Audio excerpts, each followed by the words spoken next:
favor? Aye. Opposed? Abstaining? Hearing none, so ordered. Public comments? Hello. Yeah, thank you, Brian. There is no public here, so there will be no public comments. New business. Betsy, can we take a look? And Internal audit report. internal audit report. It was So- sent out. We sent the internal audit report out to everyone. We focused on three areas in this report. Upstairs, building and zoning, library gift fund, and the third one was IT, I believe. Most of the findings came back okay. We did have some needs improvement in some areas. One unsatisfactory was in upstairs planning and zoning on cash deposits. Most of that was due to the fact that we had some people out and we had one person running both departments. So there was some timeliness on some deposits, but we've corrected that, and we have a pretty good policy in place now to avoid that from happening in the future. There's actually two unsatisfactories. Should only be one. I think the second one they removed, right, Kim? There's one for Final one showed two. under cash collection for planning and zoning. It's the same thing. It's not having a supervisor, if I'm recalling properly, it's not having a supervisor sign off on the, I thought that they were gonna remove On the that sheet. because we don't, the way we do it now, we do everything electronically. So that's why the report took so long to get out, because the internal auditors didn't have the report wasn't accurate, in my opinion. So I met with them again, because we do everything electronically now. We don't do anything paper sign off any longer. We haven't done that for about a year and a half. so how are you assuring that the values match? So what happens is the finance office, when we get a deposit, we run a report from the online permitting, the permitting software, and we match it to their deposit. And the way it works is if any department, every department's got to bring their deposit down every Friday, but if they hit $500 at any given day during the week, they have to bring it down that day. So what we do is we run a report to match their deposit off of the online permitting deposit to make sure it foots. And then at the end of the year, we do a total reconciliation of all the permits, just to make sure that all the money has been captured and that everything is received and the permits match out. We have to also provide a monthly reconciliation to the state of every building, zoning, of every permit we receive. So we have to reconcile that on a monthly basis with what we receive to the state as well. Okay, so, actually, I was mistaken. It said that the unsatisfactory was deposit made in accordance with Town of Southbury policy guidance. Yeah, that was the one that was, because we only had one person upstairs. It was Bonnie, who was working upstairs. She was a floater, because we had two people out. One was out sick and one was out for an extended period of time. So she was doing both zoning and building. So the deposits were a little slow in getting to us. So what was the policy that wasn't being met? They were not bringing it down on a weekly basis. Okay, and then the other Other one was the things. library not matching. Deposit amount agrees to cash supporting documentation. When we looked at that, the issue with that was not a town issue. When the deposits were brought to the bank, when they deposited, they transposed a couple of numbers. We called the bank and corrected it. That's why the internal audit report should have reflected that it was de minimis to begin with, and it was a bank error, not on the town's side.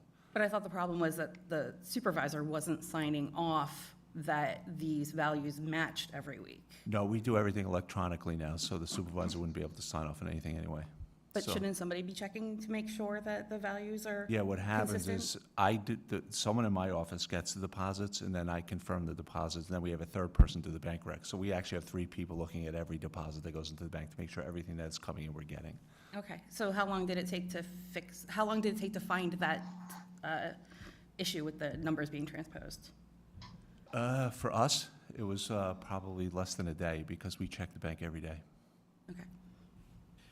Dan, question, with the issue of the supervisors signing off, are we saying that because of the change of our internal system, the supervisor shouldn't be signing off? It's the accounting staff relative to the Yeah, well, reconciliation? What we do is we pretty much validate all of the deposits that come in anyway. So, for example, Mark Cody, who's our building official, he's on the road doing inspections all the time, so he wouldn't be able to sign off on deposits that come from the building department. So if the concern, like, I'm thinking like a library program, so you have, the library doesn't charge for their programs, but if somebody was charging for a program, then you would have 5 people come sign up, and so they have 5 people listed in in the course, but then you get 4 checks. Who's gonna know how many people are signed up for that and how many checks they got to make sure, like finance wouldn't know how many people We signed run- up for that we- course, We right? run a report from their financial system and from ours. The library doesn't do that. Where the library issue was in like copies.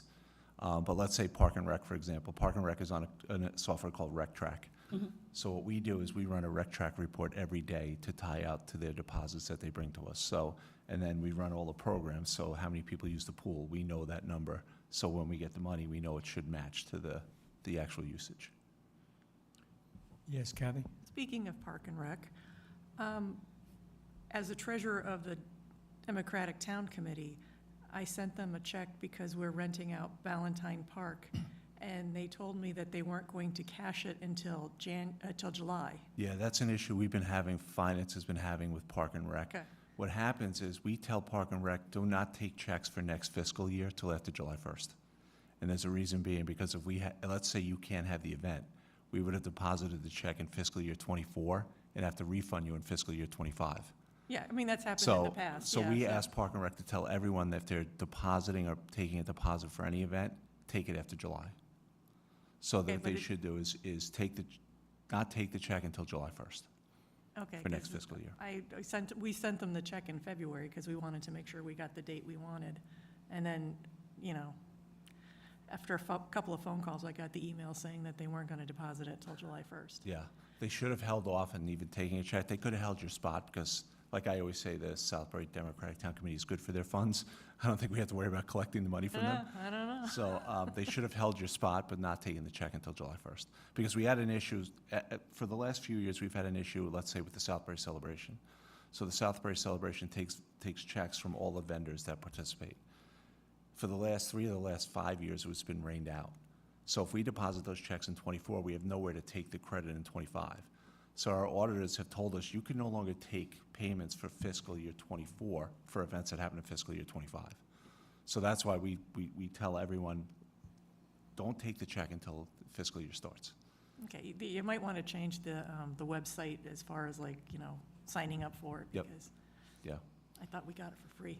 No, and matter of fact, we got all those checks brought down to us. Part of the reason because of this report, we were going through to everyone and saying, do you have any checks? And they said, oh yeah, we have about 5 checks. And we said, well, first of all, they should have been brought down to us, and secondly, you shouldn't have taken them because it's way too early in the year. Okay. Okay.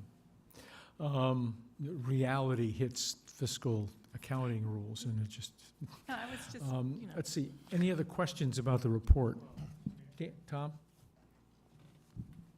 It seems like there ought to be a little bit more sophisticated accounting to get around that. You want It seems like there ought to be a little bit more sophisticated accounting to get around that issue than to only take checks in the fiscal year. There is, Tom, but the issue is, let's say we put the check in by mistake. It's just easier for us. We only have 2 people in our office that handle this stuff. So it's easier for us just to wait till the fiscal year to end to take the check. I get that. So we could put it to prepaid expenditures, and then we leave it on the balance sheet, and then if we forget to take it off next year, we get an audit issue because we didn't take off the prepaid expenditure. Well, I know, but, okay, and so I agree with that, I guess, because we could be more sophisticated as long as we hire somebody else in finance to do it, okay? But, if I were in Wells Fargo, they would laugh at me if I told them that, right? Yeah, the only issue is Wells Fargo does different accounting than we do. Well, So if they do well, if I were GASB, we do any GASB. medium-sized corporate, they would laugh at me if they said. No, it's the same thing, though. We're beholden to the GASB rules that we can only put money in the fiscal year that the expenditure's incurred. So it's not like corporate America where I could take checks and put it to prepaid and hold it on my balance sheet forever. We can't. So how does that work? Like, because Parks and Rec is signing people up for stuff that happens at the end of summer in March. I mean, Yeah, for camp. or just very for early. camp, what we do for camp, because they do take it early, we do a journal entry before the audit gets here to move those expenditures to prepaid.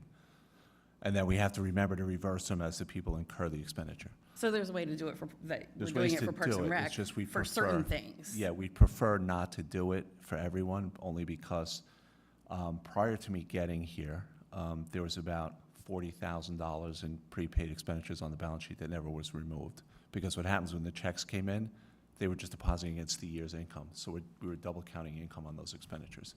So we're trying not to do that. You wouldn't do that. Never know. To Tom's point and Dan's point, a little organization like ours with two people to help Dan, something's got to give someplace when something out of the ordinary happens.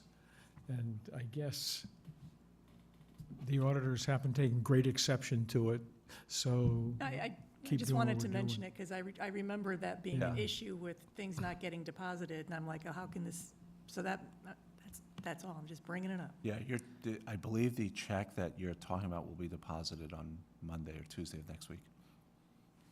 Okay, let's keep moving. Let's see, as far, that's this year.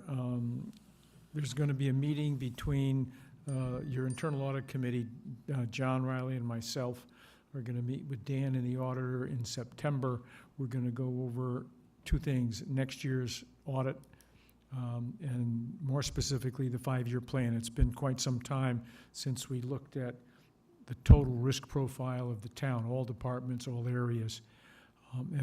Every 5 years, I guess we do that, and it's time to do it again. So we got this year's audit, came out pretty good, I guess.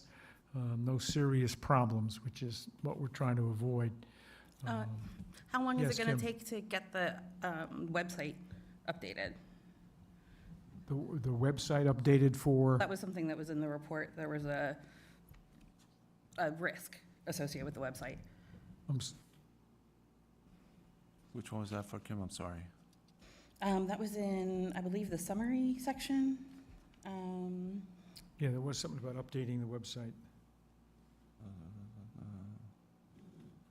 Yeah, the external penetration assessment on page 6.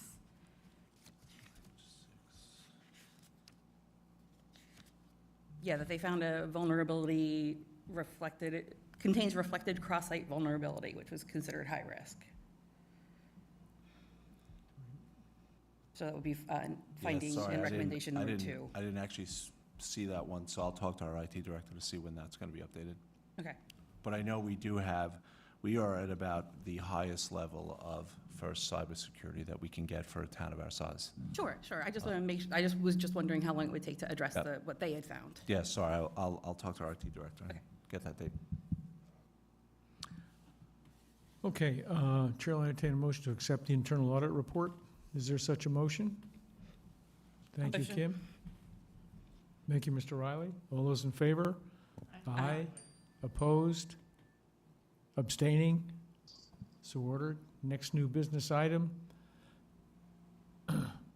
Annuitize the town pension. Several of us have been working with Tom and Dan. Tom and Dan and I have been working the last couple of months trying to determine whether or not it's time to consider annuitizing some or all of the town's pension plan. It's not a simple issue, and I'm going to turn it over to Tom to explain why and what he thinks, or what he thinks we should think. Tom? Okay, well, this is the end of a series of emails about this. But we've talked a lot with the rates being higher, that we could potentially, particularly the non-police part of the pension, just annuitize, sell it off to an insurance company. So we'd have to pay them something, but then we would be out of the business and we wouldn't have any risk, okay, in terms of the market moving around and whatever, right? That was probably a non-starter a couple years ago because rates were so low, right? The closer the rate, the actuarial rate gets to our target rate, the more, the better, the less we'd have to pay, right, to buy it out. So I had an extended discussion, partly at John's prompting, with Jen about what would be the numbers now if we decided to do that, right? And so the kind of, so to find the real number, she says we'd have to pay $40,000, okay? The real exact number, okay? But I think we can get pretty good ballpark numbers without that. So the ballpark actuarial rate to annuitize right now is somewhere between 5.25 and 5.5. So that, and our target rate's 6.25. In this case, the difference between the 5.25 and the 6.25 means an expense to us, okay? If the actual rate were 7, we'd be great, because then that they'd actually, they'd give us some money, in for doing it. But, so I asked her ballpark, how much would it cost to annuitize?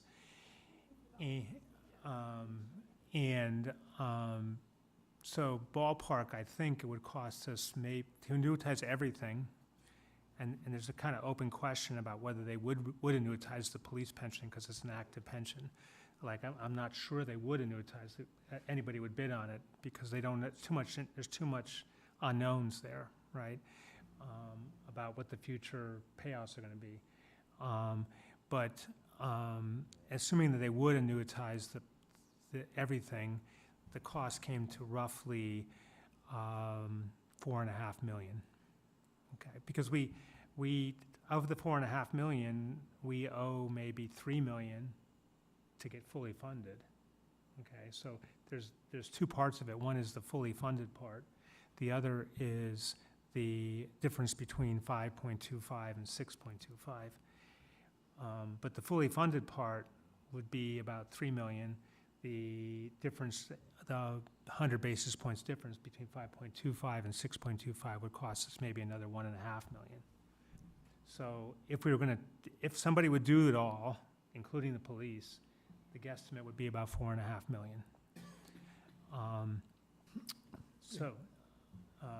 Now if we separate it, it's kind of 50-50 in terms of the non-police versus the police.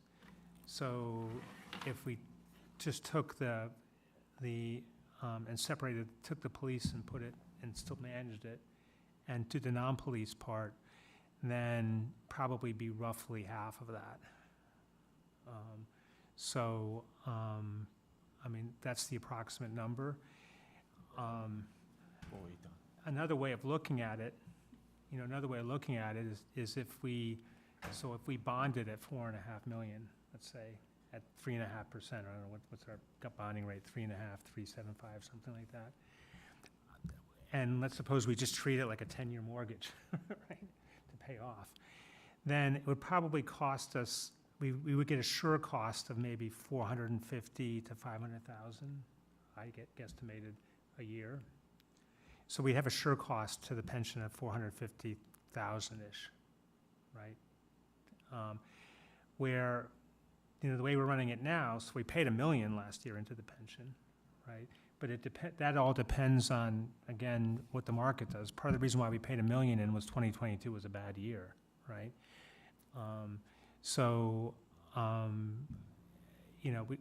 We trade off like a sure cost of like $450,000 for 10 years versus a cost that fluctuates around. It might be zero some years, might be $1 million another year, depending on how the market and everything fluctuates, right? Jen, Chris Rollins, probably Dan from when I'm talking to him, and myself, I think probably say not really worth it to us. That probably it's probably not worth it yet. But we should maybe think about like what level, if any, it is worth it to us, I guess. Let me, a couple of questions. You're indicating highly unlikely that we could annuitize the police benefit because police salaries, union negotiations, added number of police officers over time. Who would buy that? You'd be crazy to buy that. Yes. So that's not going to happen. And that's one. Two, for rough figures, half of the liability is in the police today and half the liability is in the frozen plan for the people. Right. There are people who have retired that are truly frozen with a benefit being paid, and there are people still working for us Yeah. who are not getting increments other than their years of longevity and the formula.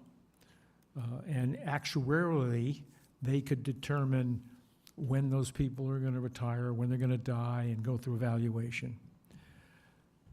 So for the second half, it is marketable. Yep. And I thought I heard you say that the total cost for the whole thing is $1 million? The total cost for the whole thing would Would be be four- 4.6 million. $4.6 million. And half of that's in addition to how much money we have put away. Yes, In addition to we take half the money that we got put in the pension, we would have to pony up 4.6. Or if we're only doing half, only doing half, it'd probably be we about $2 million. 2.3, let's say. Yeah, $2 million, let's say. So then the The- 2 million, and also then you'd pro rata what I said, the 450,000 might be like 200,000 or 250,000 a year. Correct. And today, we're putting $1 million away, of which half, 500, comes out of the annual operating budget, and half comes out of the annual surplus. If you remember the allocation, it's a lot of numbers, but it's there. Yeah, Ha- and plan to be half- for the next 5 half- years. Okay? What that tells me is, well, I don't know, does it tell me that the $5 million we put away is more than enough money to buy a 10-year bond on behalf of the pension? So as far as the operating Well, budget would concern. It would be good to look, again, remember we have this thing about too fully funded, this kind of graph all the time about how long it's going to take us to be fully funded. Yeah, that's true. We've only got, yes, that's Okay. right. That's part of it. Right. You know, so later on at the IPOC, I'll tell you that we're at like 10.3% right now, so we're probably going to get, somewhere between 10 and 11% in the For pension. 1 year, that's nice. But that's nice, right? But I'm saying that'll probably bop us, so there's a legitimate possibility that in 2 or 3 years, we don't have to pay anything anymore. Depending on the markets, yeah. Right. It's So, yeah, anyway, possible. right, so, but yeah, so the 5 million, yes, so it sounds like a good deal. If you thought about the million and you thought $1 million over 10 years, if we had to pony up $1 million over 10 years, it sounds like a great deal, you're right. Yeah. But I sort of think we're not gonna have to pony up $1 million. I mean, what did you project for next year, Dan? So No. our actuarial assumptions for next year are 327 for the non-police plan and 366 for the police plan. And so I'm guessing it's even gonna be maybe lower than that with the 10.3. So next year, we say we would pay, we could pay $250 for 10 years. And I guess, so next year, last year and next year, that would make sense, right? Because we would have saved, we would have saved like, what, 250,000 this year and maybe 100, and if the 327 is right, we would have saved 125, right? But the question is, I think we're trending towards 0. And we probably would trend towards 0 in sooner than 10 years, I would guess. Okay, follow that. If we were, let's say in 4 years, if the market continues and, let's just say, we got to 0, in order to actually, are we saying that there'd be enough money in the plan at that point to take for the town people, the non-police, there'd be enough money in the plan to take it out of the plan and annuitize it, and we're done with it. Yeah, or to sit on it and not pay anything. With high certainty. Well, you'd sit on it well, you wouldn't pay anything if you just annuitized it and you were done with Yes. it. But you could use the money Yes. if it turned out this good. You could use the extra funding in the town side to pay for the police side. Because they're not we bifurcate them to look at them and understand them and think this about this way. But it's really one plan. This started about 4 years ago when Mr. Riley kept saying, we ought to be looking at this every once in a while. And with interest rates, with the capital markets being what they are, we figured now was the time to do that. There's not a no-brainer here. There's so many moving parts. John, your thoughts on this? Yeah, my thoughts on this are, number one, I agree that it will be very difficult to do anything with the police pension because the assumptions there on what's going to happen are impossible to determine, okay? My thought on timing here is that when I look forward and I look at what the yield curve is telling me and what the futures market is telling me, is that we are probably at this time in the intermediate section of the market at about the highest rates we are going to see for annuitization. And taking an assumption of moving forward, if the yield curve is telling me what's going to happen and the markets are telling me, when I look at 5.25% on government overnight and short-term stuff, and then 4% going out, okay? The market is telling me that yields are going to go down. And as yields go down, the rate assumed on annuitization is going to go down, and the number of dollars required to cover that is going to go up. So I think that's one other consideration here, is what is it not only now, but what is going to happen. I also don't particularly agree with John on looking at this from the standpoint of, well, half of it comes out of surplus. We need to look at it from the whole cost of this thing, because if there's extra money in a surplus, we can reduce the budget, we can reduce the tax rate, we can do other stuff with that. So we're dealing with it $1 million, not $500,000. So I just want to put that on the, on a thing. There's more than one consideration, and the major consideration is what's going to happen going forward, and what's going to happen to the value, because we don't know what's going to happen with the equity market. Yeah, so Okay. there's a lot of value in de-risk, by itself, Exactly. right? As a risk manager for many years, right? So, so the likelihood is that, we just keep going along and we probably don't end up paying $1 million every year, for instance, right? But that's a likelihood. We could get crushed and pay $2 million, and the beauty of doing what John is, of annuitizing, right, John's suggesting, is we know what our cost is. Our cost, we would lock in, and if we locked in half, we lock in a cost of relatively, let's say, like $250,000 a year for 10 years, roughly.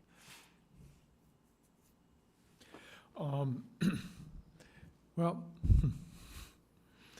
I like the idea of de-risking it. We're only going to be able to de-risk half, so we're still going to be stuck with this for the police thing virtually forever unless there's a new contract. But the risk of $1 million on 500,000 is better than the risk of $2 million on $1 million, right? Okay, But I don't know. You brought up the police thing, and it's John, in my opinion. We're not, but potentially maybe somebody would take the police thing. I don't know. We'll see. I mean, you have to go to the market to find that out. I guess the question is, do we want to spend some money, and how much, to get a report from an independent expert to lay out all these pieces, show us how they interrelate with each other, and then make a determination? I guess we can either do that, or we can say, well, let's just keep doing what we're doing. Now, this only applies to people who are part of the existing pension plan, not, and we have a pool of employees who are no longer applicable, like, don't See, have, the plan's closed. yeah, okay, so this wouldn't affect anybody who is The qualified for police isn't, 403C. the police is not. The police is not closed. Yeah. The non-police is closed. Okay, So, you know, I mean, I kind of agree with John that, you know, this is, if we're gonna do it, this is probably the best rate structure to do it.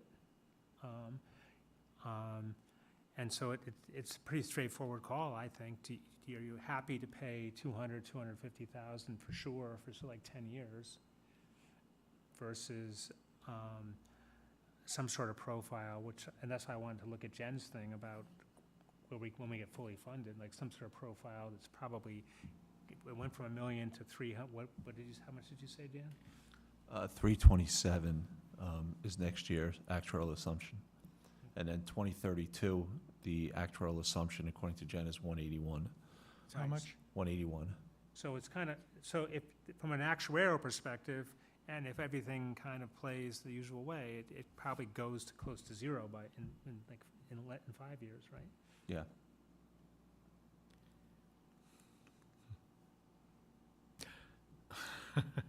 I don't have an answer. We're just, But Trying to according to figure out how Jen, to it would go cost, here. it would cost us 40,000 to find out the real number. But I don't How think, real is that number? That's just, I think the ballpark number I'm giving you is kind of almost, you're gonna get the same thing with slightly more concrete Well, numbers.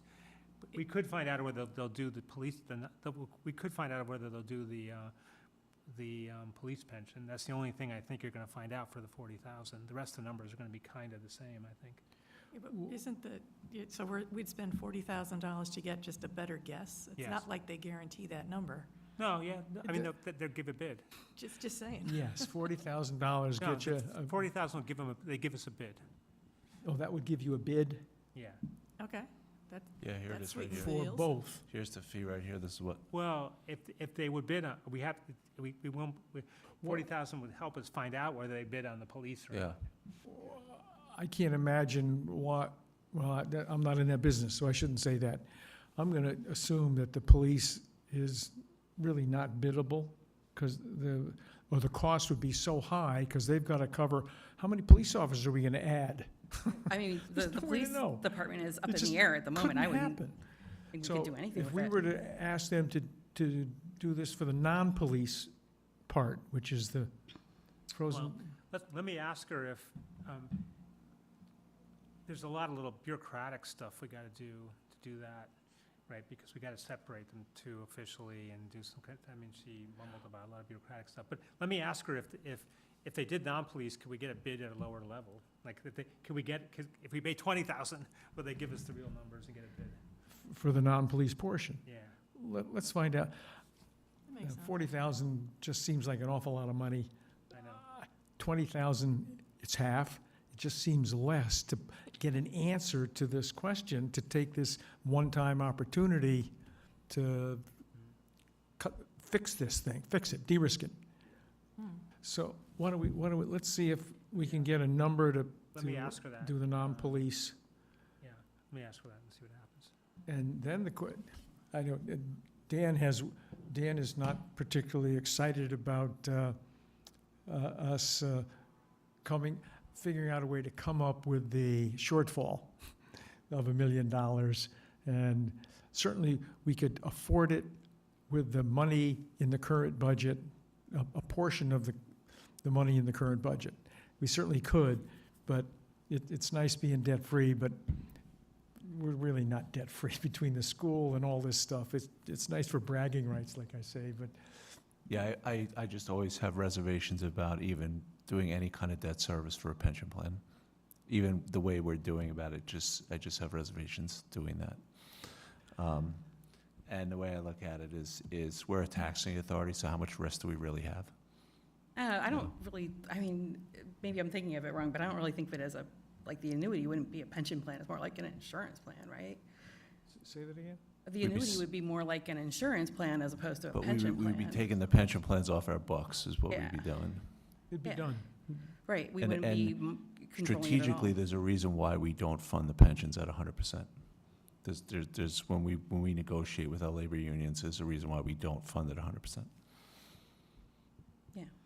Well, I mean, it's earning money every year, so it wouldn't make sense to fund it. Yeah. This could be bifurcated to further our negotiating status, when you think about it. Well, okay, well, let's do this. I mean, Dan, the taxing bit, though, that just means that we can raise our taxes at 10% and get our faces blown off. Yeah, but I also, Tom, look at the market and year over year in the 12-year historic, if you take the market over 10 years, you're gonna earn 12% historically. Now, yeah, it's the market, but if you look at our plan, the last 6 years I've been here, we made 30% one year, we lost 20, so over 5 years, we're up about 15%.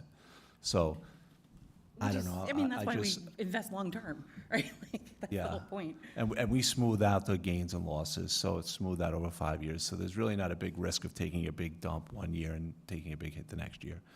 I guess my next question would be a process. We're not going to meet for 2 months, 3 months.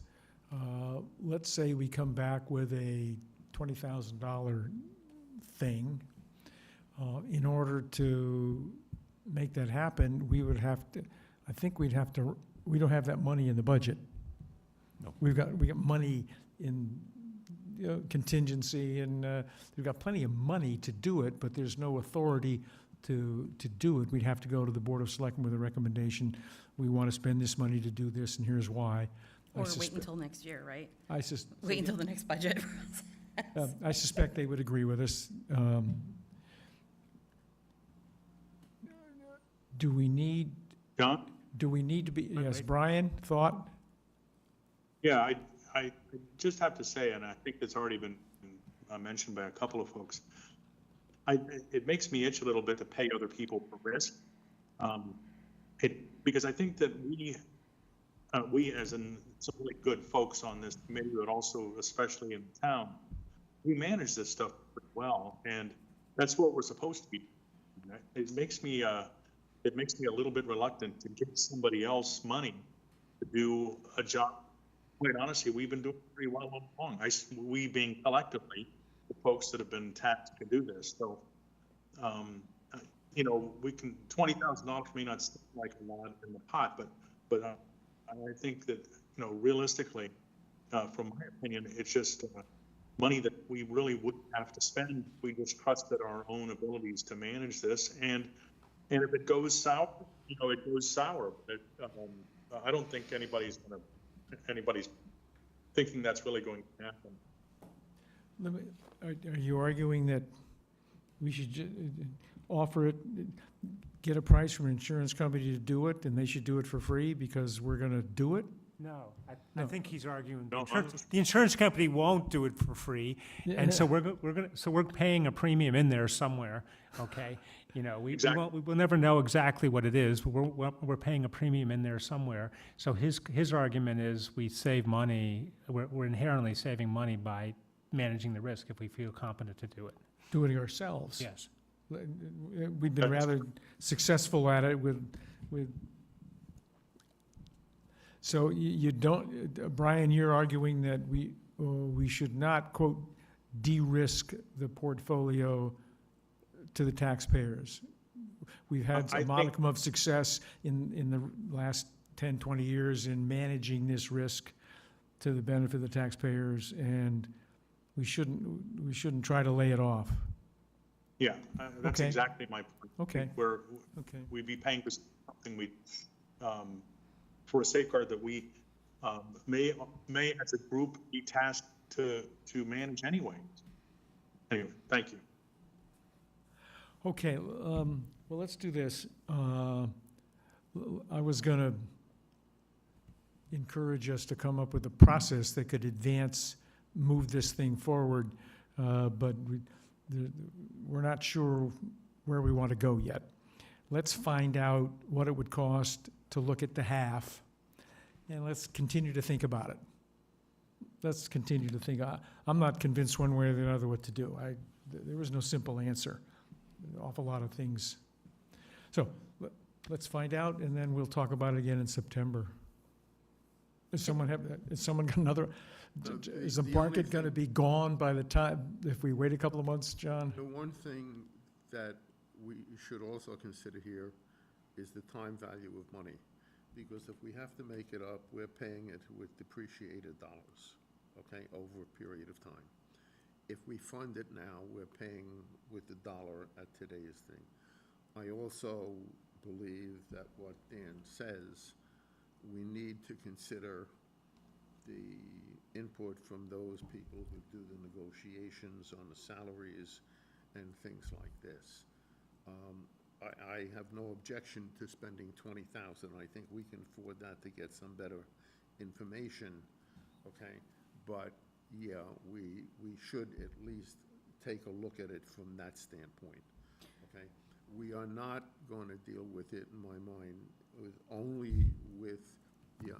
deal with it and look at only those employees who are not accumulating additional service and so forth. Okay, we do have, with the police, you have additional risk of union negotiations and stuff like this. On the other side, with the non-police, the town has at least some ability with controlling contract costs and employee costs and so forth. So I think there are a lot of issues here, and, you know, I just wanted to point out the one with the time value and so forth and so on. It's hard to really make a determination, I think, at this time on what is the better course, and the trade-off is knowing something on a portion of this liability or taking the chance that that liability increases over a period of time more than the value of what we currently have in that pension plan at this period of time. And that's not determinable at this time. Nobody Okay. knows. Or ever. 60/40, nobody knows Or what ever. markets are going to do. One sort of interesting, sort of weird halfway point would be to try to de-risk ourselves, which basically to do that, you would take the target rate from like 6.25 down to 5.25, pay up for that, and then just use bonds to fund it. That's just what I was going to ask about, where our risk profile is in our investments. So basically, we would do the de-risking ourselves in essence.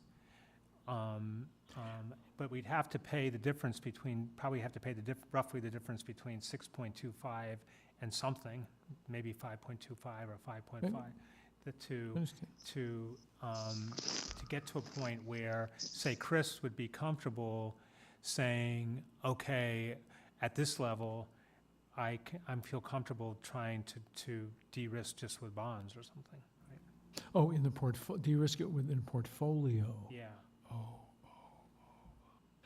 I think IPOC and there's a lot of ways to address this. I would ask your friends at IPOC to think about that, because we're thinking about spending money to do it, and you guys could do it just with your portfolio. Yeah. So Is what you're I'll bring saying. that up in August. We have an August meeting. I'll bring that up in August. So if you guys would pay attention to that, let's find out what it would cost. We'll come back next September, and hopefully there won't be so many balls in the air that we can't figure it out. There are too many unknowns and unknowables. There are always going to be unknowables in this. Okay, interesting discussion. Grant provisions, are we done with this? I'm sorry. Grant provisions in the charter. Dan? So I think there was a misunderstanding with Town Hall, the administration, and what's actually in the charter, because when we have an opportunity to go for a grant with the timeliness, we generally apply for the grant. And we don't accept the grant without approval from the Board of Finance. But after we read the charter and looked at it, it looks like the Board of Finance has to approve even before we apply for the grant. So one of the things I want to talk about is as we go through charter revision this year or next year is changing the wording in this provision to go to acceptance of a grant rather than just applying for a grant. Because the timeliness, you know, for example, we had one last week that we applied for that was an emergency management grant that had to be done within 2 days. So we wouldn't have had the opportunity even to have a meeting with the Board of Finance to get that approved. Now, we wouldn't accept it until you guys approved it. No, I'm sorry, are you saying that they didn't know that, like, the grant didn't exist until 2 days before the date it was When it required to came be out, submitted? it was extra money the state had, so they put it into the Region 5. So then Region 5 blasted it out that this was available to towns, yes. Kim, So was Region, the people who were responsible for sending that information out to the municipalities late in sending that out? No, I don't think so. I think it was just a timeliness of when they got the funds or were getting the funds that became available. It was an excess funding. But I And then- remember when this was put into place, it was put into place because the Board of Finance believed at the time that applying for grants put an onus on the town that required accepting the reporting grants. and Accepting the certain grants. plays and certain requirements in place that cost money, and that there was a concern that the money that it would cost to fulfill the grant requirements could outstrip the grant itself. No, I agree with you, Kim, but accepting the grant is where it comes in. So we should be I able was to just saying apply that for was the grants. history of it, yeah. And that we wouldn't accept them until we got approval, but if I applying might- for a grant. if I might, Dan, Kim, the Board of Finance took us 3-year cycles to get this in. What were we getting at? And that is, there's a terrible misunderstanding, and it has to do with what the word approval means. I believe that this is what the Board of Finance meant at the time. That I they happen wanted to- to be involved in the I grant was- process at the point of it being understood, not after the fact. It's my fault because I spoke several years in cycles in front of the Charter Commission about this, and it's the word approval. I should have articulated, it should say accepted by a majority of the Board of Finance. The issue is really not so much timing. When a grant is applied for, the details that come with acceptance are not available at that time. They're just not. After you get approved for the grant, they send down a bunch of stuff. And that was the stuff that we're concerned about. So this, for approval, forgetting the approval part and how much time, 'cause there is a valid question about the time, but that isn't going to help us at all. Even if the day that the money first became available, we knew about it, we're still not going to get the packet of stuff which deals with all the fine print that you have to comply with, which is where you determine whether or not it's going to cost more than you're going to get. I think that, to your point. So I think to Dan's point, we should go to the Charter Commission and ask them that in 708, that the word approval be changed to acceptance. Right. I think you mean prior That's to that simple. submission. Instead of prior to submission, you mean prior to acceptance. So, I believe we're talking about it being approved, instead of prior to submission, it would be changed to prior to acceptance. Right. I'm sorry, yes, prior to acceptance, submission, correct. Yeah. I'm sorry, yes. John, But So the I- last sentence sort of gives you an out anyway, doesn't it? The last sentence sort of basically says, well, if you don't act, you can do it anyway, right? Well, that's true. No, no, we put that in there on purpose because we can't drag our feet. We have to act. And I guess we could pocket veto and And- whatever, but John, it's not only, I suggest that we get rid of the $10,000, because you could have a $5,000 grant that you apply for and so forth and so on. The deal is what are the restrictions? And when we've looked at grants over a period of time, okay, and things like buses and so forth and so on, and you apply for them, and when they come back, they have conditions and restrictions that place obligations on a town that we don't know about when we apply for it, That's right. okay?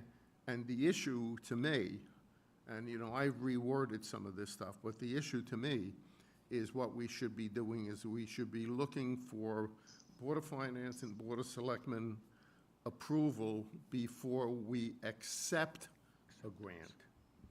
You can't do it and you don't know, as John and Dan said, you don't know what the restrictions are when you apply for it. Okay, but then they come back with this package of, like buses, okay? A couple times we got a thing on buses and we couldn't use them out of town, or we couldn't do this, or we couldn't do that. So we said we had money in the replacement fund and we did it ourselves.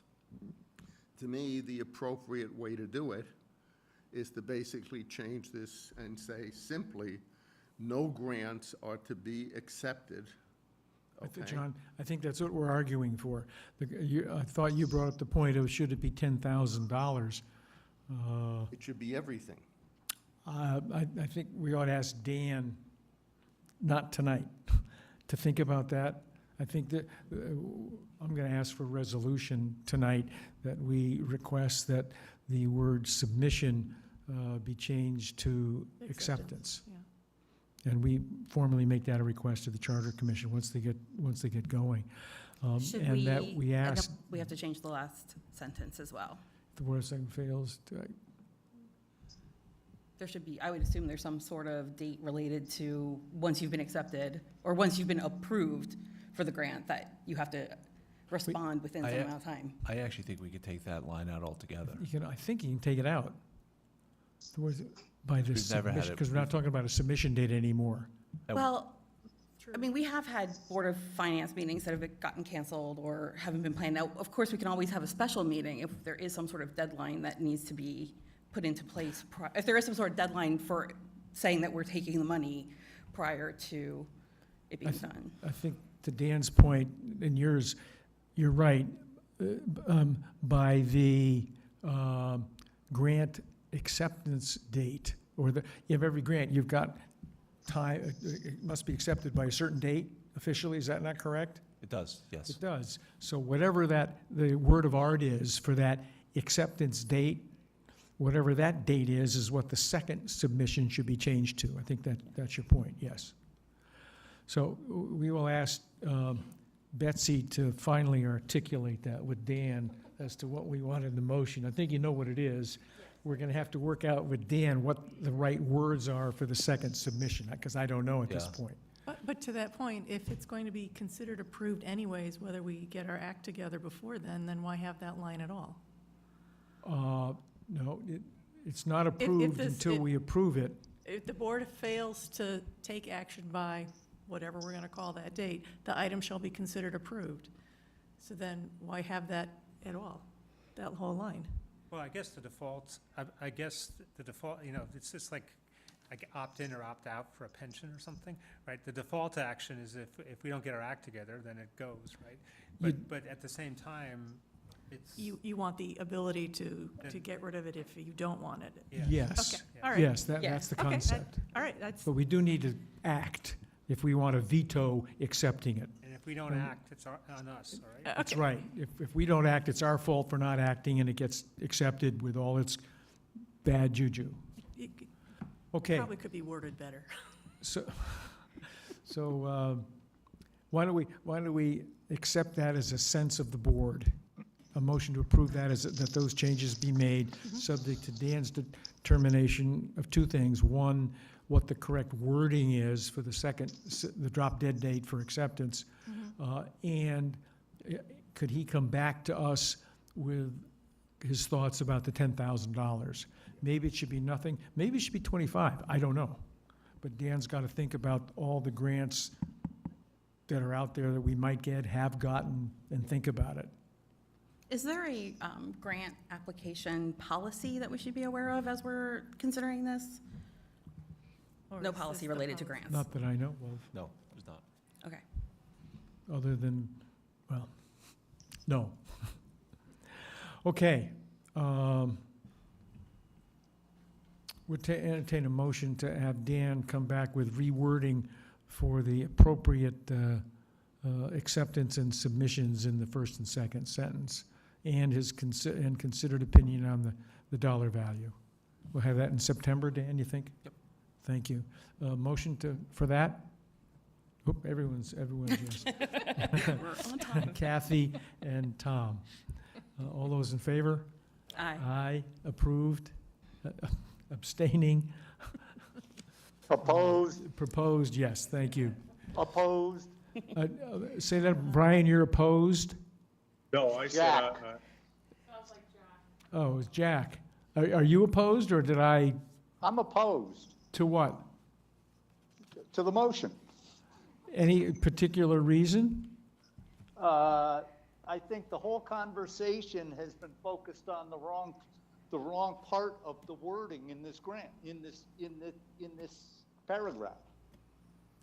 What this requires is that all grant applications be submitted to the Board of Selectmen and the Board of Finance. Whether we approve it or not is covered by the last sentence. And I think it's appropriate that grants be given the opportunity to be rejected early on in the process if we know of onerous terms and conditions. Jack, Excellent catch. It's I a think- notification issue, it's not an approval issue. Jack, maybe I'm not understanding.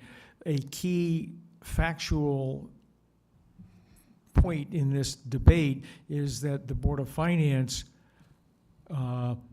would not have very good data or information upon which to deny an application, because the information that we would base the denial on doesn't come to us until after we receive approval of the grant. I think, In which case, there's no reason to take a vote and the grant would be submitted. That's correct. And the Board of Selectmen should, and the fiscal office should apply for grants without us being involved. When it comes to accepting the grant, we should be involved and have to get our act together by a deadline date. there could be a significant amount of manpower related to applying for grants. Right. I mean, if we're not, and I think Jack has a point, this doesn't necessarily say that it doesn't get submitted unless it's approved, or it doesn't get taken unless it's approved. But there could be a number of man-hours related to the grant application itself, and if we're not gonna accept it, We don't know whether, we don't have enough data to determine whether or not we're gonna accept it or not. I We- think there's something to be said for What- having a first, well, I mean, there's gotta be some data, it's not zero data, there is some data, it's just not all of the data. When we applied John? for the bus, let me give a couple of points of fact, Jack, and I'll get right back to you, if, okay? When we got money for $100,000 plus to redo the library into a recreation facility, there was, we got $100,000, I think it was from the state, out of a multi-million-dollar project. And the grant said the building can't be used for anything other than this for 10 years. So we could not use that for the recreation department for 10 years. We couldn't use it for recreation because it was a senior citizen grant. That's what and we didn't realize there was that prohibition until after we got the paperwork. When we applied for the grants in the first instance for the buses, after we got the grants and we got the paperwork, we found out we couldn't drive those buses out of state to go to New York, to the city, whether or not. Whether or not you should drive into the city is a whole nother subject. But we couldn't go out of state with the grant. And if my memory's correct, we didn't understand those prohibitions until after we had applied and they sent us all the paperwork and said, well, here are the rules. So, well, This that's, paragraph says nothing about after approval or prior to acceptance. that's what we're trying to change it to. So the Board of But- Finance, But that's an entirely different subject than what this paragraph talks about. and that's the problem with the way we accepted our intent going in to create this paragraph. We were inarticulate and we didn't follow through and make sure it ended up the way we had originally intended. Because we wanted to make sure before it was accepted, because we realized there were problems in the process of applying, before it was accepted, we could say no. So, Jack, let me see if I understand you correctly. So if there was a line in here that said that it couldn't be accepted or submitted, whatever timeline point we want to consider, unless the Board of Finance and Board of Finance approved, is that part of what you're talking about? No, to me, this is basically a veto option paragraph for submission. Board of Selectmen and Board of Finance reserve the right to veto submission. Doesn't have anything really to do about approvals, because if we don't ever take any action, it's approved, right? Okay. So the way this is written, it's a veto clause, not an acceptance clause. John, this is But- Brian. But it requires the applicant to notify Board of Finance and Board of Selectmen that they're applying. And I don't necessarily think that's a bad thing. That's Thank- what's in that first sentence. Thank you for clarifying. I might disagree with you, Jack, in a way. We have competent people here that can apply for grants. Now, we can apply for them, but not accept them. So in having to come to the Board of Finance for every grant we apply for would be impossible. So I think the way it should be written is that the town and the administration should be able to apply for grants, but not accept them until after it's reviewed. So- That's why I would take out the last line altogether. So have there, Just- how many grants have been Please. applied for Wait a without minute. following this? Can I say something, I'm please? so sorry.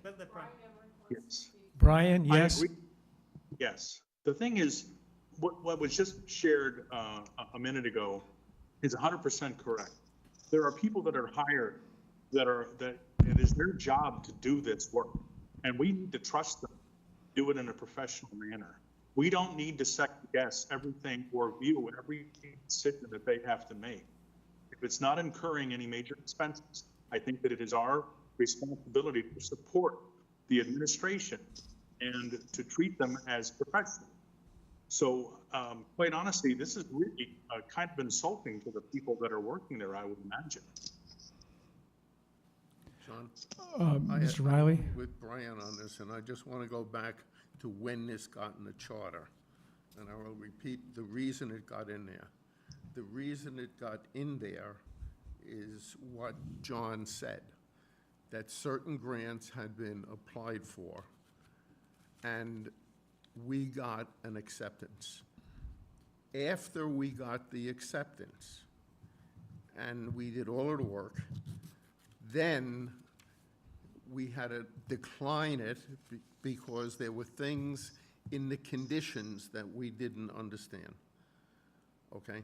That was the idea, and I think John's original approach to this thing is that the concept is that there should be an approval before we actually accept. And as to the amount, I leave that to Dan, but you don't know what the impact and the financial impact of the conditions are going to be on any grant. And a small grant can have more onerous conditions, especially you get a grant for a culvert, or a grant for this, or a grant for a bridge. and then you have to do certain things after that you didn't know. That was the reason for this, and, you know, I was here when we had this, and John made a recommendation to the Charter Commission to do this, and the intention was never to stop the town employees who know what we need, know what we should be doing, from applying. And then a lot of times, what happens is there's a very short period to apply, and they have to get it done real quick and get it in. And then what you do is when it comes back, and then you take a look at it and say, yeah, this is great. They said they would give us the money, but are there onerous conditions? So my view is very simple. It should be approved before it is accepted, and the rest of the stuff should be left to town, to staff, to do what they have to do. Kathy? To that point, if when the grant comes back and the rules for using the grant are outrageous, are the people who apply the grant, are they allowed, they don't necessarily have to come to us? Can they say no? Like, I just want to make sure that we're not putting a roadblock in that regard. I mean, I understand that we want to make sure we can pay for it, but if it's obvious that this was not what we signed up for, are they allowed to? I guess if the Board of Selectmen changed their mind, they could certainly do that. I mean, I just, you know, I don't want to be a roadblock, basically. No, Right now, we're saying that, you know. they could say no. It's approved unless we say something, but, you know, if it's really obviously not what they intended for this grant, can they not accept it without us? Yeah, I think at that point, it would never come to you guys, because we just wouldn't accept it. Okay, just want to make sure that we're not standing in that way. Okay, where are we here? Anyone else want to comment? Because we got a procedural thing here where we are. Tom? You got- I guess respectfully, Jack, I like the Look, first we took a proposal. vote. I just happened to vote no. That's all, well, To me, the vote is over. well, Well, I didn't even know you were on until then, but, It's been on since 7 minutes, 30 seconds after 7. okay, I think we have, if not unanimity, the majority want to change the sense of this so that the Board of Finance takes its action in the final acceptance of the grant.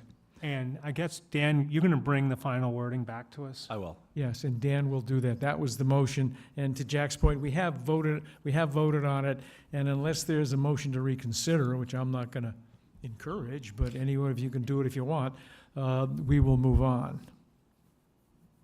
Okay, this will be on the agenda for September. Next item on the agenda, solar proposal. Tom?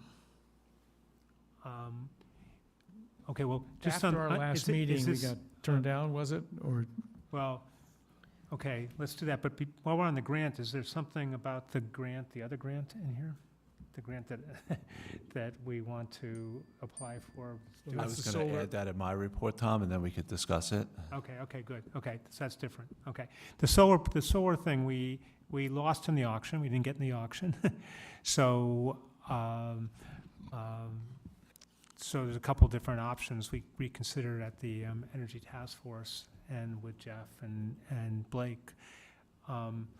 One is to just go forward with the project without the NRES piece, right? But that takes some of the financing out of it. Not a lot of the financing, but some of the financing out of it.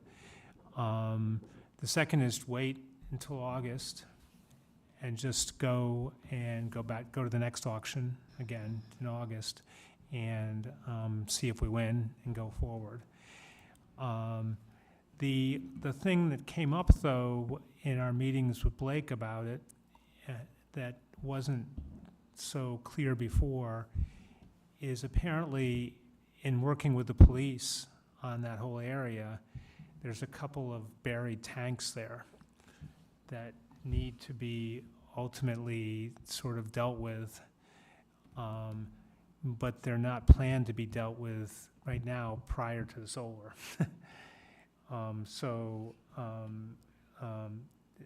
So it kind of makes a case for not doing the solar there now. If we're gonna do solar, don't do that one, the one that we did put all the works together.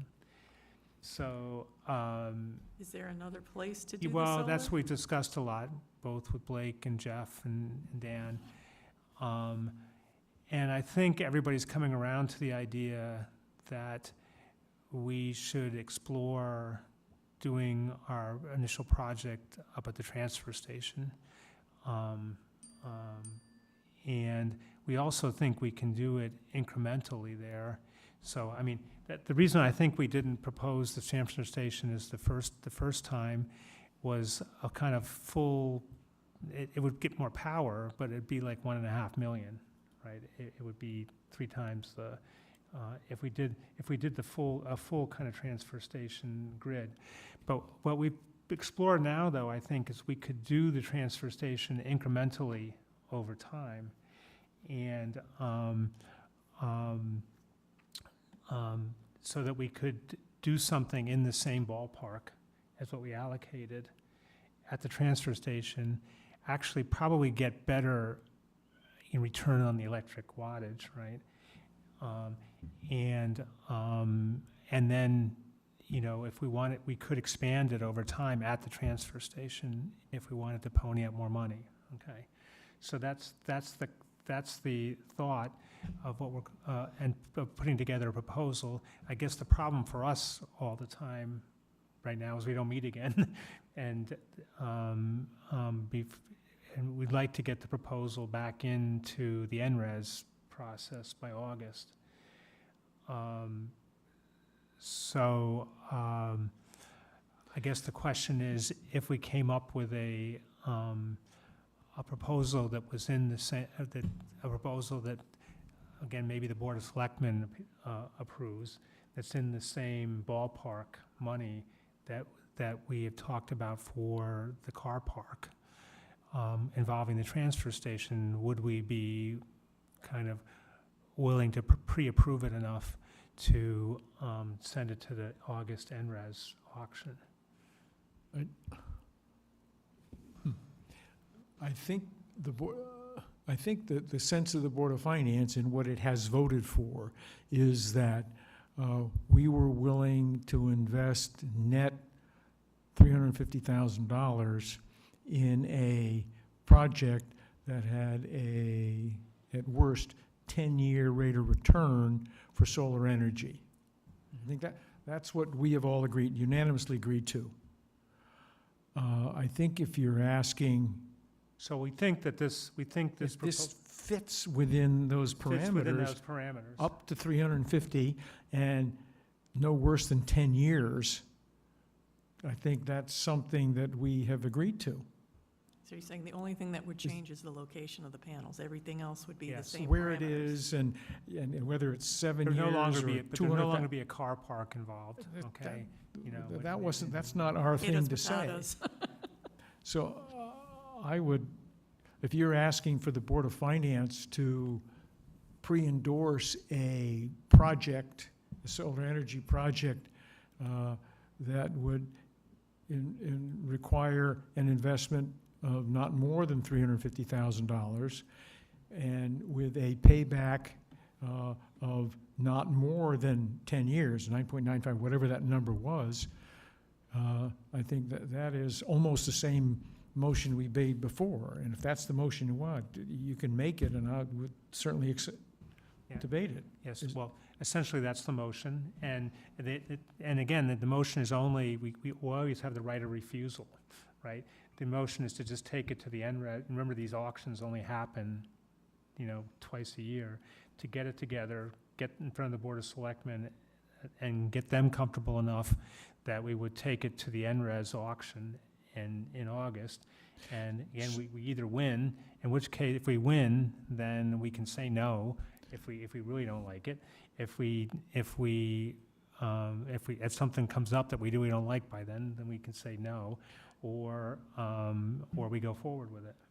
So why don't we do this? The Chair will entertain a motion to endorse a solar energy project requiring net upfront money of not more than $350,000 with an anticipated payback of not more than 10 years with a final right of approval upon acceptance, upon presentation of a definitive proposal.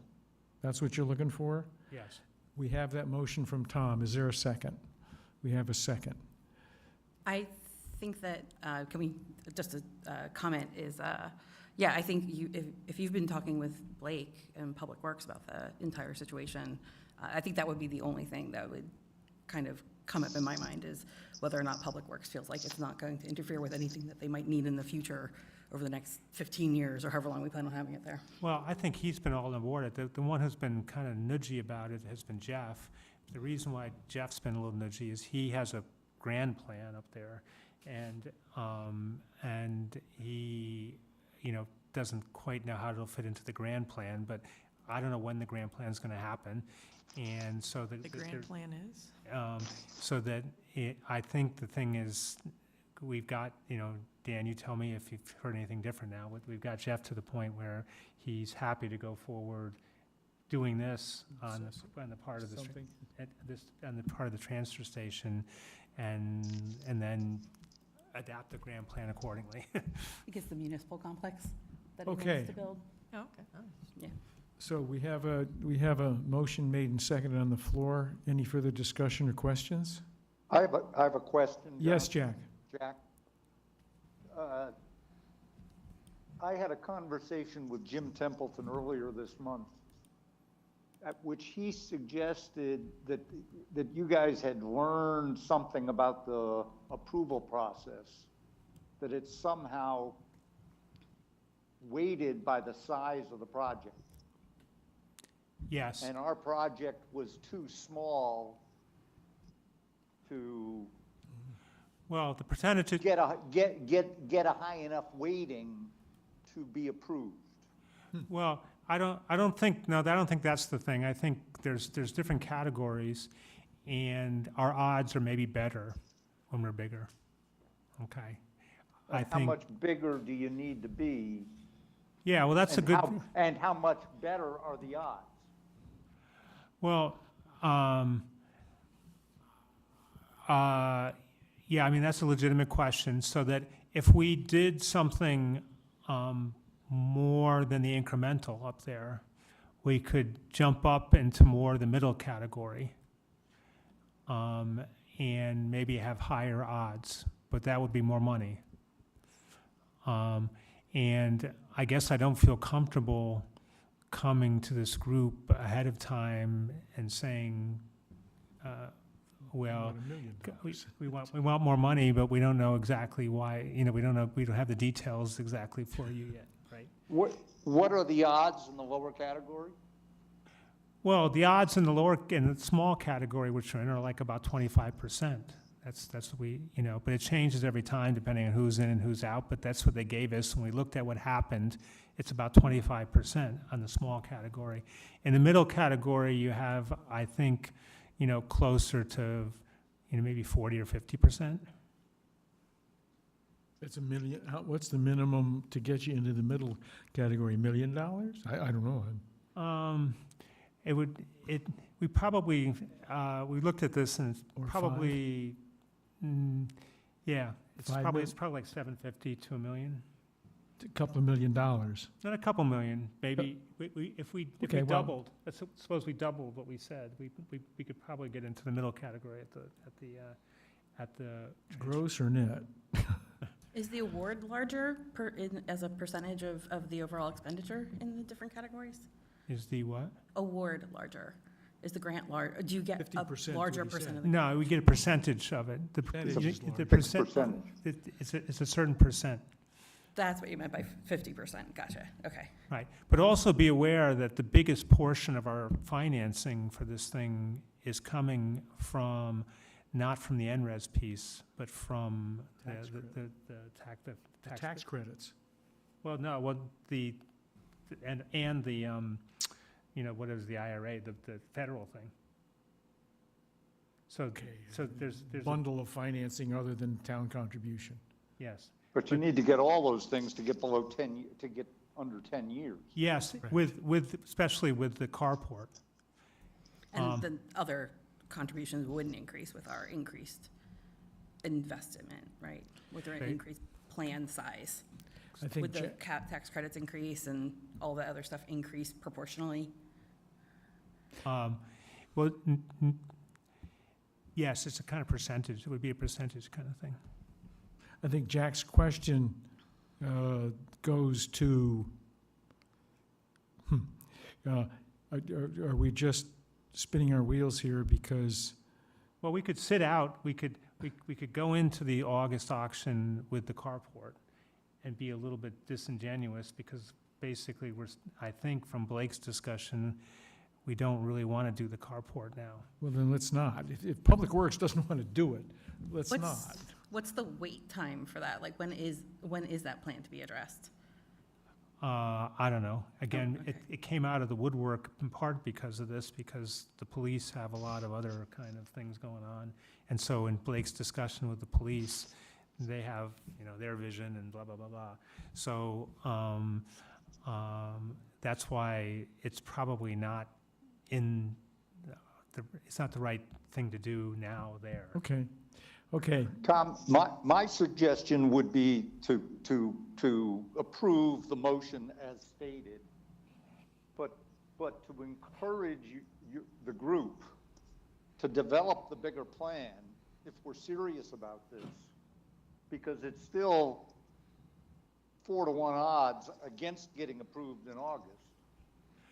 And if we're serious about it, we ought to be thinking about a project that we're going to move forward on in the following cycle. I agree, Jack, and so I guess what I'll try to do is, when we come back in September, right? And, I guess we could skip August and come back in September with a bigger plan, a bigger money plan and a smaller money plan, and the whole thing put together. But it seems kind of a shame to skip August. Jack, Yeah, I'm okay with August, but I think you've also got to be working on the bigger plan. I because agree. There's a high likelihood you're not going to get approval in August either. Yeah, I agree. Jack, And, we're just spinning our wheels. 5-year payback. I've always And I said think, on any to project, Tom's point, it's going to come down a lot because the structural engineering costs are going to come down dramatically versus the carport. Yes, I think. Probably the engineering, the structure costs are going to come down. Probably the engineering costs are going to come down. And you're going to get some other scale effects on the return by having a larger project. The control systems and the Eversource interconnect costs are not going to scale linearly with the. Yeah, with I agree the with size Jack of in the the sense, I project. think that the 10-year number will come down. Will it come down to 5 years? I don't know.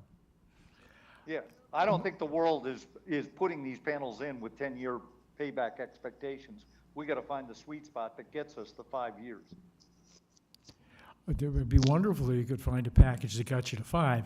I'm only making the point that I, for one, and I think there are other members of the board also, who happen not to be here tonight, that are concerned about the amount of money in the absolute that we're spending on something that has a 10-year horizon for a payback. I think personally, if we felt very confident with a 5-year payback, I would endorse and love to have a much bigger project, somewhere in between, a little bigger and a little less, and I don't know. We'll have to see what they come back with. Okay, Right. all right. And I guess the question is, does anybody want to be CC'd on any of this during the summer, or they just want to hear about it in September? I'm waiting for the No. movie. Okay, Yes. you waiting for the movie? Okay, fine. How many, I'm happy to hear about the bigger project Okay, considerations. all right, fine. Thanks. okay, we have voted I don't think we voted yet on No, whether we or not haven't we want to voted. go forward with the I'm sorry, where are we on this one? transfer station. Discussion. You made the We motion. made the motion, now we're going to vote on it. Yeah. And Jack's happy to vote on it the way it is. Okay, all those in favor? Aye. Aye. Opposed? Abstaining? So ordered. Let's see, feasibility study. Jeff's not here, I'll tell you what happened. The region sent a letter to the town indicating that they're planning on doing something about Gainfield and Pomperaug Elementary. And they're forming a almost 15-person committee. They wanted 2 people from the town. Jeff asked me if I would join him as our representatives.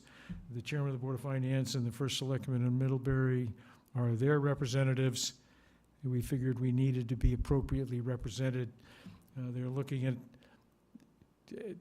up to maybe $100 million project, and anything between nothing and that before state reimbursements, whatever they might be.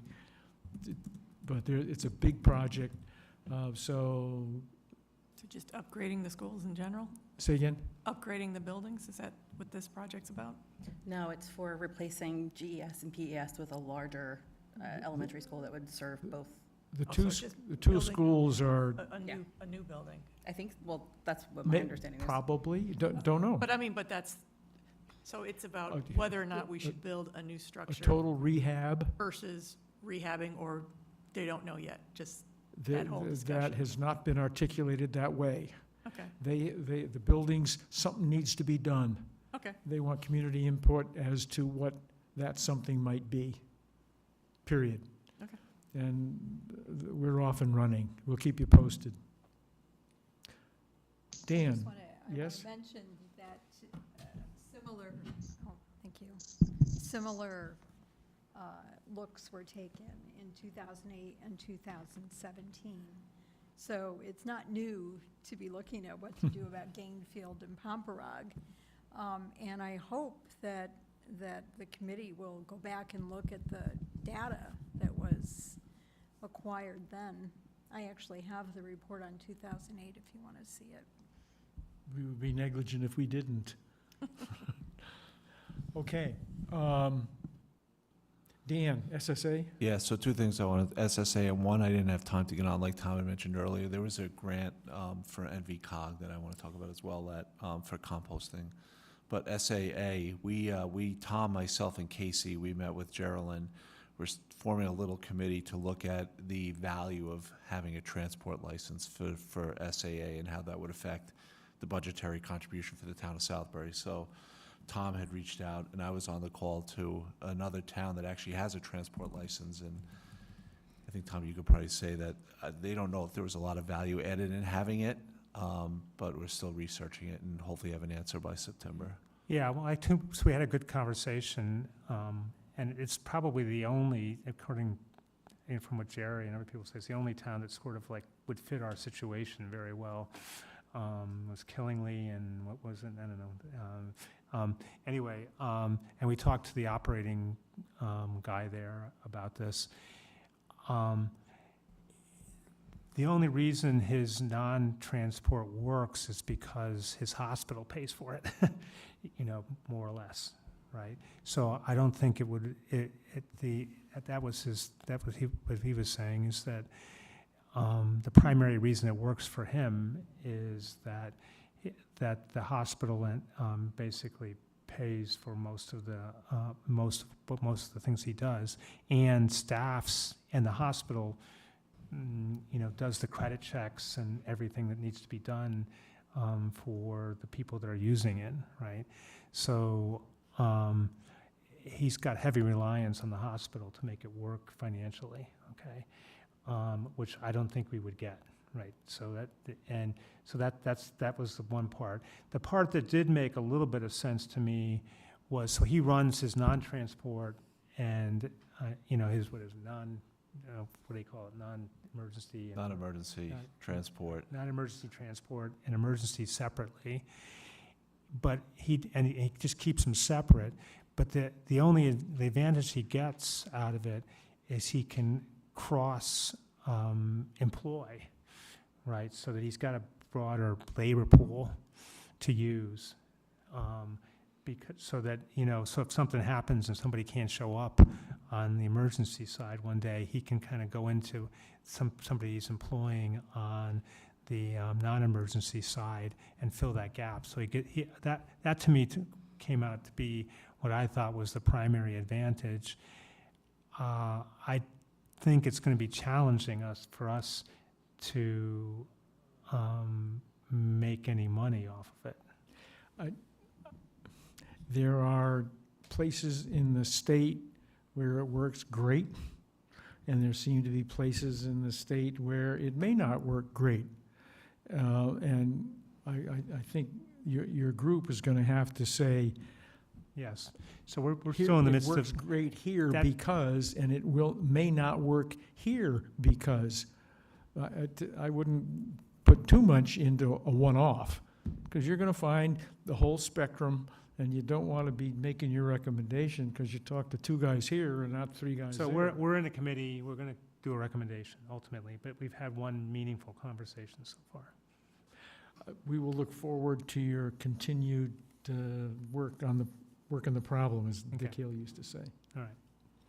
The other thing I just wanted to add is Sustainable Southbury has taken on the composting at the transfer station for the next fiscal year, and they got a grant from ARPA to do so. But Tom and Chuck had approached us this week about, this week or was it last week, Tom? About the opportunity that NVCOG is of a grant available for composting, and it's more of a regional. And Woodbury, I believe, is applying for the grant, and Tom could probably talk about it a little more than I can. Yeah, so we had a good meeting again with Blake and with Jeff about, so, we're trying, the concern is that we're gonna get through next fiscal year. And if the town again wants to take it over in the kind of way we're doing it, that there's gonna be this Blake's concern, he's gonna come with a budget. And the hauling cost for composting is going to be so much different or so much higher, say, than the hauling cost of waste that, people are going to puke on it, right? So our goal in the meantime has tried to see if we can find some alternate way to keep the food waste, the composting piece, without necessarily hauling it, right? We've seen lots of ways of doing that. We've talked today and we've talked previously to the guy in Stamford, and he's bought some composting machines. He's got lots of grants. He's bought more composting machines. But we're trying to look at various kinds of potential composting processes that we could run that we could legitimately run at the transfer station, so we don't necessarily have to haul it, and it would maybe be cheaper, right? And there seems to be a lot of grant money out there to get these kinds of machines. And NVCOG came to us with one in that space that is due September 4th, right? So we're trolling through it to make sure that it meets the various requirements. And we're not gonna get burned by it. But again, it has to be done by September 4th. We talked to Jeff about it. We're going to go forth with it, but in line with point about grant, you're being told about it, okay? Ahead of time, all right? So. And there will be no action taken, so. If I might, Tom, go back to when Board of Finance approved the money to support this for another year. The reason we didn't endorse this thing was at budget time, we had 6 months at most experience with the economics of this. And I think the sense of the board was, if this thing turns out to be economically viable, whatever that means, economically viable and not a burden, it's probably something we ought to do. And before we wholeheartedly endorse it, we ought to know what the pluses, the economic pluses and minuses and the net is. So I want to keep coming back to the fundamental economic the determinism as The to. tricky thing about the economics comes back to, one would think it's 101, a 101 assumption that everything that's going into that compost is coming out of the waste. But it hasn't, the waste consumption hasn't necessarily supported that for whatever reason. It hasn't refuted it either. But we've got no way, I don't think we've got any way at the transfer station of figuring what's going on there, in terms of that. So we've got as far as I can tell, Blake's got no way to really figure that out right There now. are far too many variables into what is going into our waste to say that if the waste volume or weight doesn't go down, that the food scrap program is not effective. Yeah, I agree, but the thing is I guess the food scrap program could have drawn people to the transfer station, which is kind of, again, weird performativity kind of thing. Are you going to be able to determine the weight of the food scrap stuff that goes into that program? Yes, Okay. we've got that information, and we know how much it's going to cost to haul. And I think we have a wink, wink, nod, nod from Blake's perspective that he will bring it to budget next year for town taking it over in that form, right? But the problem's going to be that the cost, his concern is that the cost to haul, we have a very lucrative, whoever it was, that was probably before Jerry. Who got us into Bridgeport? It was John Cattell. Yeah. Whatever the Bridgeport deal is, it's a really good deal, okay? Thank Dan for that, I think, but. But let's the get- thing is, and so it's hard to beat the waste number, right?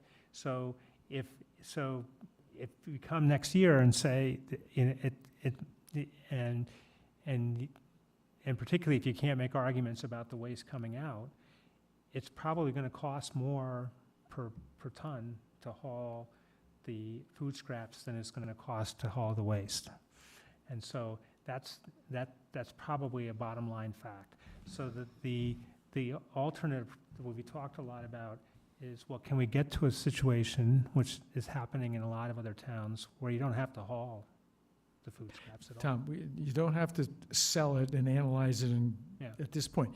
Just make sure that when you come with the analysis, we will have had a full year to have all the data, Yes, and then we keep can. we keep all the data about the food scraps we Okay. can. Fine, I don't know about okay. the waste data, that's a whole other question, I okay?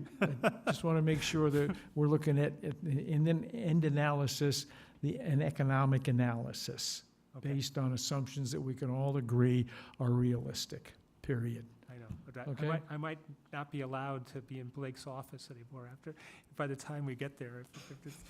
Okay, If we go toward a composting, if you want to present a compost here as an option, I think it would be interesting to know what other towns are doing when they produce their compost, if they're selling it to residents or giving it away for free.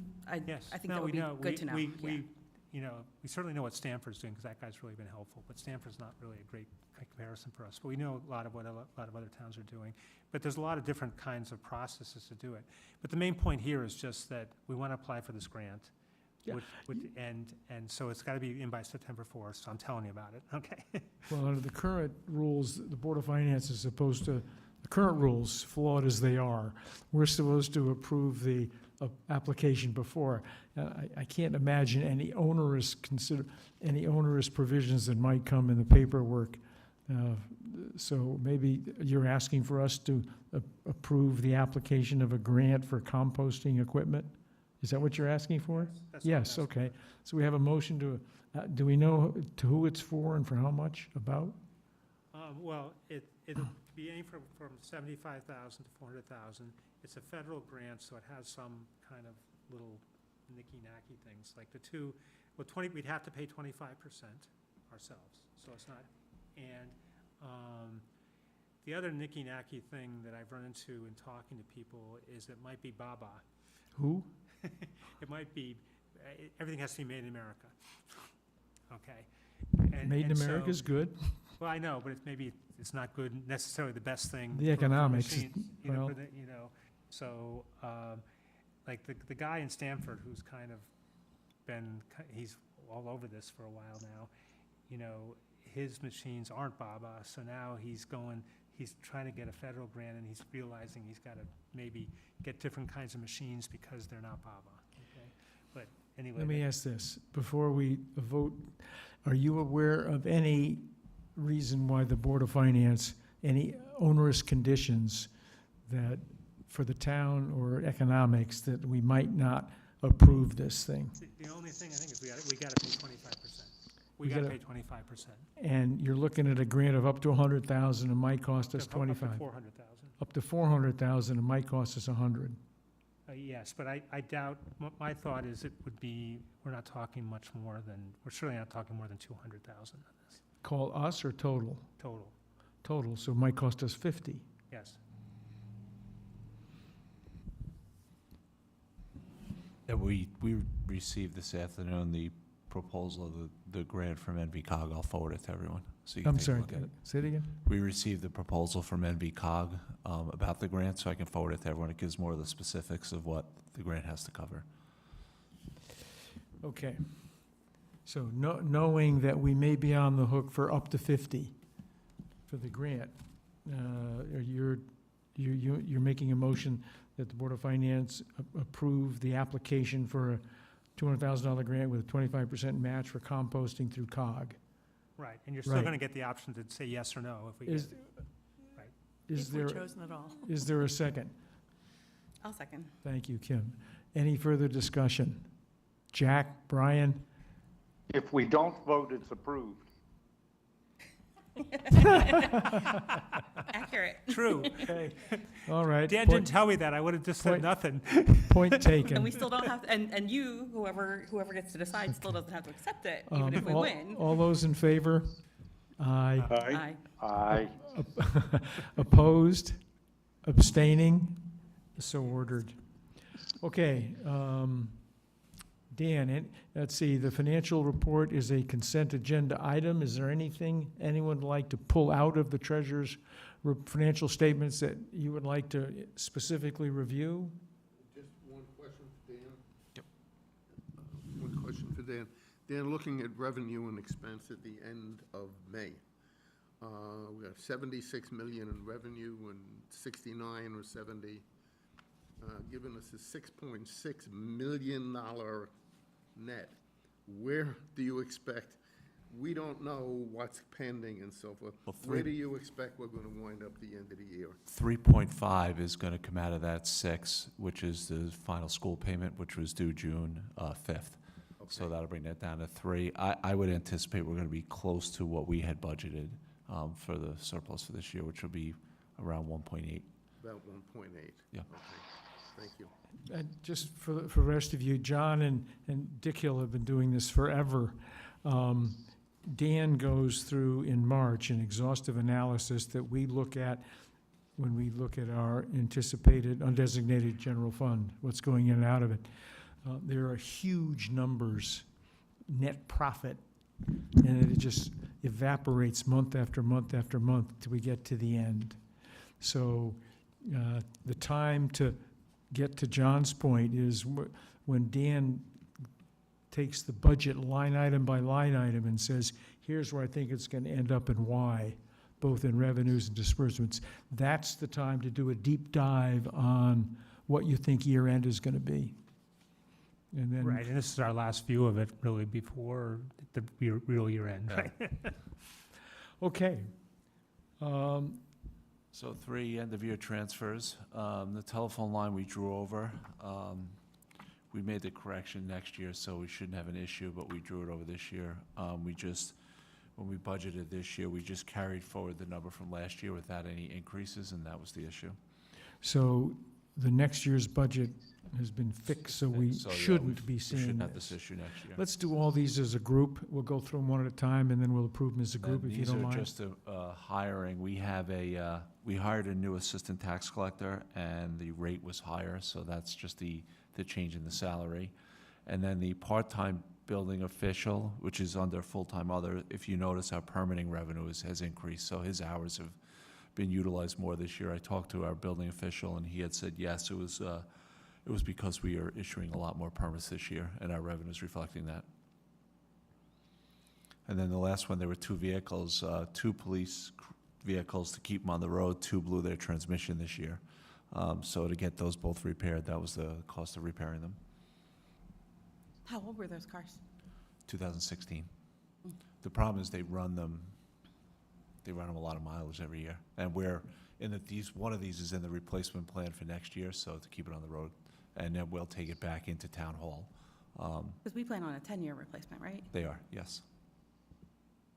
And supply chain came with everything. We just got 2. 1 we were able to get the computer, 1 we weren't. So we're still waiting on. Okay, any other Motion questions? to on- approve? I just have one question about why contingency instead of Kim, the Kim, unassigned. let me address the motion, and then we'll Oh, sorry. address your question. We have a motion approved from Jack for all 3. Is there a second? Mr. Riley, thank you. Kim, question? Why contingency instead of unassigned? See, Why contingency instead of unassigned? I mean, I think I understand contingency for the Because emergency vehicles. contingency is actually a budgeted line item, and unassigned isn't. So for us to take it out of unassigned, we'd have to move it from the revenue, then back. We'd have to do a double transfer.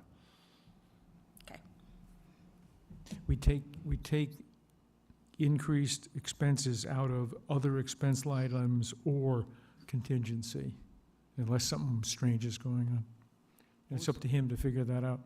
Okay. What was the, be interesting, again, since we're getting close to year end, I mean, like, what's the total? It's kind of a measure of how good we are at budgeting about how big these transfers are. Like, do you We- get, This very year, few and we've only had, I think it's 8 transfers. So this year was the least amount of transfers we've ever had. oh, good. Yeah, so It's you very guys are few getting, for low you money. guys are getting really good at budgeting. We're getting really close. When we did the pension transfer for the 25,000, right, where did that come from? Does that, and is that different? No, that came from within the line. So within that line, there's 5 lines, so we took it within that line. There was a line in there that we took it from. Thank you. If there are no further questions or observations, all those in favor? Aye. Aye. Opposed? None. Abstaining? None. Next item on the agenda. We'll see you September 6th. Oh, no, excuse me. Liaisons. Cell towers, oh yeah, where are we with the, We don't have an update yet. I have reached out. There's 2 companies that actually do this. They market the cell tower for us.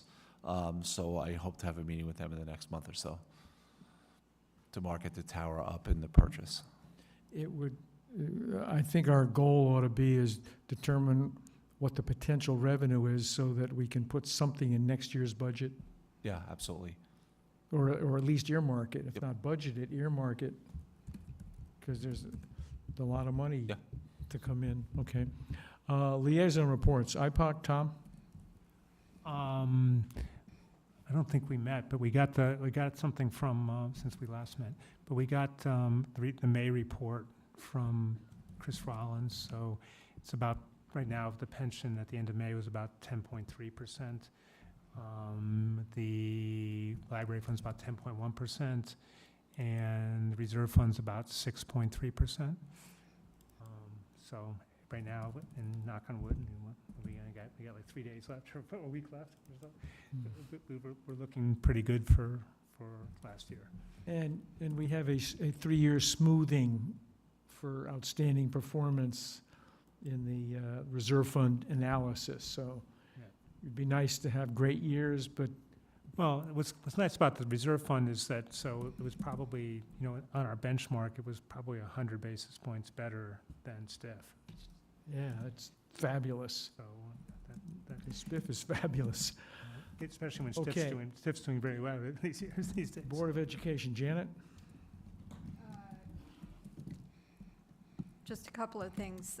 Region 15's Joe Martino, who's the CFO. He's also president of CASBO, which is Connecticut Association of School Business Officials. And CABE is sponsoring him doing a webinar, a finance webinar for Board of Ed members. So I thought that was pretty interesting. Second, I'm tracking the internal audit process in the region, so I just wanted to bring everyone up to date with that. Supposedly, internal audits were done this year, 23-24. Previous 2 years, they were funded but not done. But they have not been reported to the Board of Ed yet, and they are not posted online until they're reported to the Board of Ed. And the Board of Ed just had its last meeting of the fiscal year, so. What's that all mean? That means Does it mean they- they're decaying it? Is that what I is it? am told they did it. I am told the results will be shared once the board has received them. So, I will I don't know, fol- I asked Marion, Is so there what's a- the is there a- timeline for is there a- getting them? Post-Keith time when this stuff can all get clear? Anyway, Well, the things that they're but it seems to looking me, at is the student activity fund. I don't know if they're looking at more than that. And I'm just curious, how much does Southbury pay for the report that your internal audits annually? Like That how- report was $22,000. That was 22. Well, the work and the report, Janet, sorry, was I 22,000. don't think the school has allotted that kind of a budget. I think they've allotted 25. Oh, they have for this Yeah. year? Oh, That's what if my memory serves me, it was. oh, yeah. okay. They did what we did, even though but- we think it's supposed to be 3 times as much, but I mean, unfortunately, I didn't make the school one budget thing this year because I was away. But did anybody, I mean, that would have been one of my primary questions. What does the internal audit look like? I'm sorry, which is the primary question again? What did their internal audit look like last year that they did? I mean, we've been kind of We haven't asking. seen it.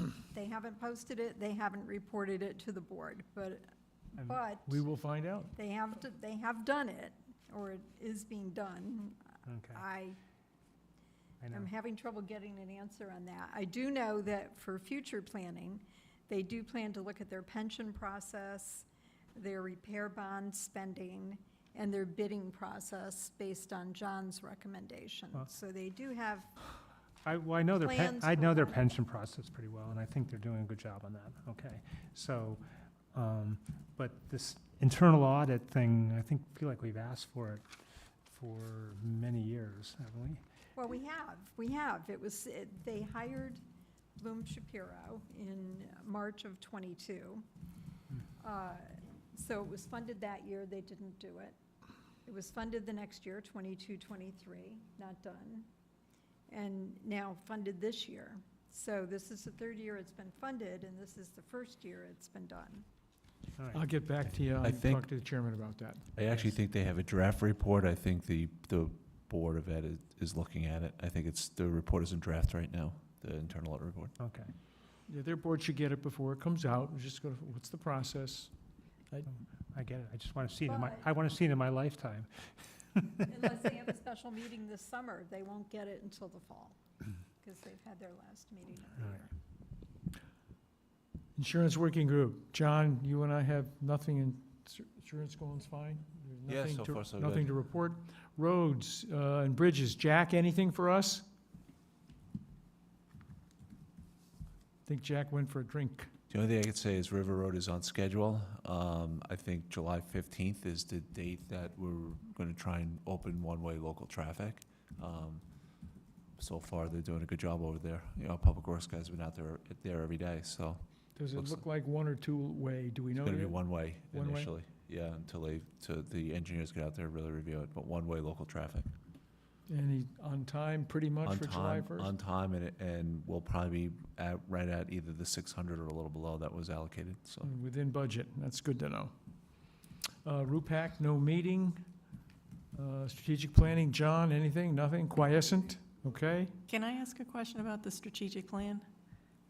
Sure. They had a strategic plan submitted to the Board of Selectmen in Valentine's Day, and they still haven't heard it or made a presentation.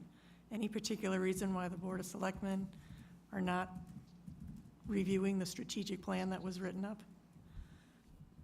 Because they basically stopped meeting because they were like, what's the point? Yeah, I don't know, Kathy. I have to ask Jeff or the board, but I don't know. We can't ask Jeff because he's not Yeah. here. I can ask him tomorrow and get back to everyone. Because it's kind of bad that they haven't reviewed it. Can't help Just- you. Just saying. Energy Task Force, Tom, you did your Okay, thing. that's, yeah, mostly what we said before. ARPA, Dan, anything? No, the only thing, the ARPA committee is going to have to meet to reallocate that $1.5 million. So we'll schedule a meeting probably in the next 2 weeks or so. Okay, does anyone wish to add anything to the agenda at this point? If not, I think I'm supposed to declare the meeting is adjourned. Have a nice summer. We'll see you September 16th, is it? That's gonna go up a little. Bottom September.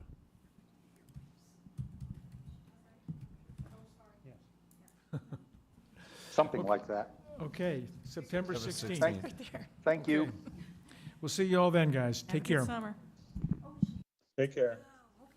But she can give you some really good recommendations. Like there's a woman in